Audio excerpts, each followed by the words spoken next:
in today's tutorial, I'm going to show you how to adjust your display scaling on your ASUS laptop, tablet, or desktop computer. So this should hopefully be a pretty straightforward process here, guys. And without further ado, let's go ahead and jump straight into it. So all you have to do is open up the search menu and type in settings.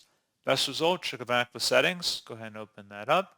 And then you want to select system on the left panel. And then on the right side, select display.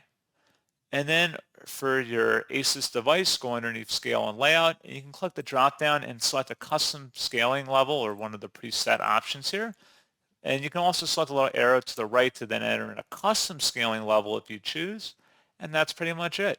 So as always, thank you guys for watching this brief tutorial. I do hope I was able to help you out, and I do look forward to catching you all in the next tutorial. Goodbye.